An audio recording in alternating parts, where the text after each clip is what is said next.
Hey, what's up, guys? We're checking out Dust 2 today. Everybody's favorite map that's now back in the map pool that clearly nobody's ever played if you played my Face It Pugs. I'm just going to go through a few different spawns on CT side, show you what your responsibility is, show you, basically to get the most out of the spawn that you have. Before we get into spawns real quick, though, I just want to talk about basically how you overall want to set up on Dust 2 and what it should look like. There's going to be a bunch of different plays you can do, but this is a good little standard way to approach CT side Dust 2 and what you should try to look for. So ideally you have a guy and your team, probably all three, coming long and just setting up long early, and then you eventually leave a guy somewhere towards pit or just dedicated long, so that way he can keep an eye on anybody trying to come out late if they don't initially rush long. After you get long control, you usually want to have a guy in this A ramp area keeping an eye on catwalk.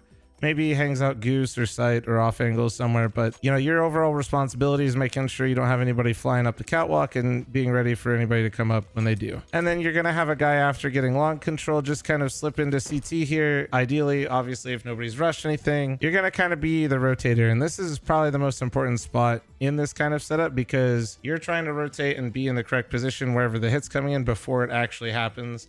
And that's gonna come with different information from your teammates if they finally decide to use their microphone that they bought and never use. And then on the B side of the map, it's pretty straightforward. You have a guy that's coming over to dedicate play inside B, try to prevent the B rush, drop a molly smoke, whatever. And then you have a guy outside of mid, supporting the B player, but also keeping an eye on mid. And overall, that's just how the CT side Dust 2 setup should look like before we even start talking about the spawns individually and their roles and jobs respectively. So best spawn for long. If you or your mate or whoever has the spawn for long, this is ideally the person that you want to run long and molly the long doors every single round. You want to take this spawn and run up long, and you're going to run, you want to turn, so that way you're not getting flashes from the corner, and you're just going to come up and you're just going to molly doors right away. Once you molly doors, you want to wait for it to burn. One, because people like to sit in that Molotov, and two, because ideally you have a teammate that isn't totally useless and is going to throw some flashes for you. Now, for the second best spawn for long, you're the support guy. You're the guy that ideally should be getting a lot of kills. You don't have to risk getting opped like your teammate does, and you're just waiting for your other teammate to throw flashes. So your whole objective is just to not get blind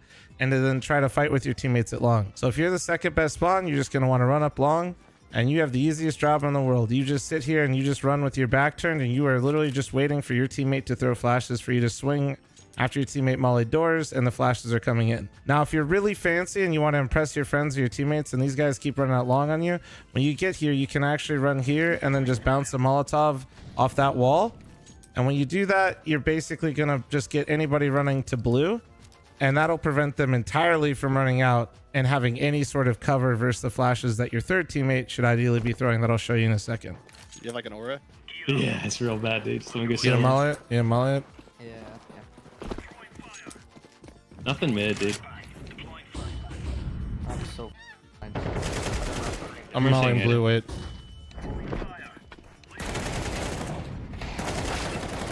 Third spawn. Usually though, and ideally, you want to be the guy going for long A. You're the guy that's throwing the flashes, and you want to time them well, so that way your teammates long, one, don't die, and two, they can get some easy kills and you guys can get early map control. So when you have the third best spawn, prioritize flashes. Get flashes. You don't need to get the HE or the smoke right now. Get the flashes and then, figure out what you want to do after that. And then all you got to do with the third spawn is run up long, and I'll even show you these flashes right here and tell you the timing. You get to this corner, you aim at the top of this sign above the cross, and you throw the first one. I realize my timer is a little messed up, but you want to throw it at 149.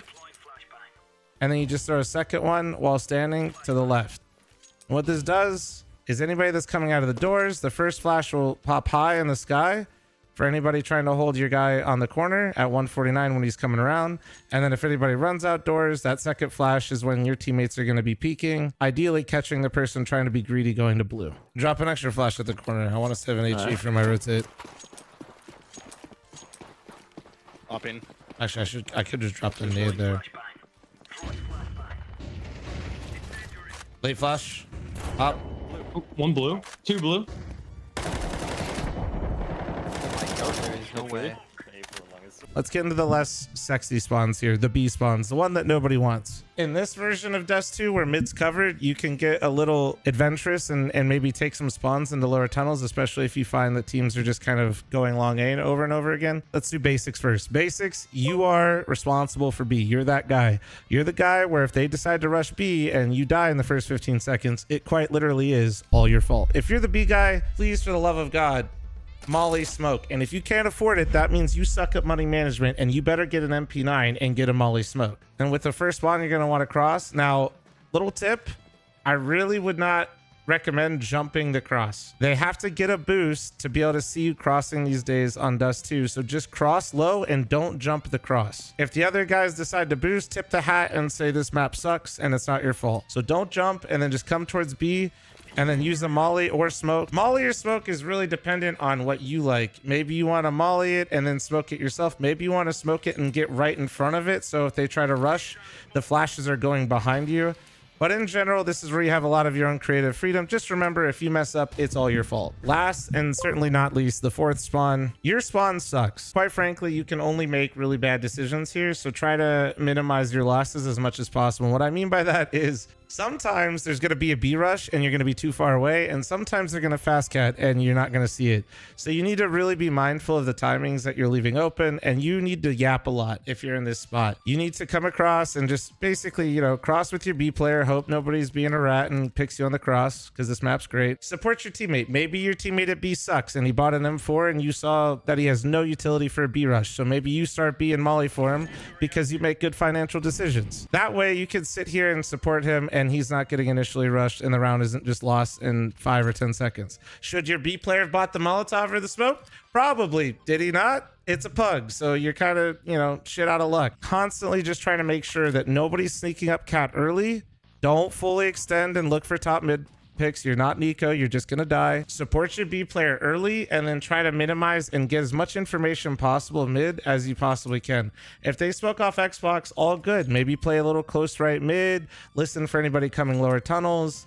If your B teammate makes you nervous, maybe hang out with him and just save a smoke late round. A smoke late round is super deadly if you're the mid B player. When they try to split you, you can then smoke upper or you can smoke off your own double door and just make it really annoying for the other team to try to mid B split you or hit B later into the round. Otherwise, you're just yapping a lot and trying to get information for your team while staying alive. I know we kept things incredibly basic, but if you guys enjoyed this video, let me know in the comments if you want to maybe see T side, even though it's Dust 2, or maybe you want to see Mirage in this style of format, where I'm just kind of going over super basic things, but ways that you can at least try to approach each map, even if you're solo queued. When you guys are checking out these videos, don't be afraid to show them to your teammates that have absolutely no idea how to play the map.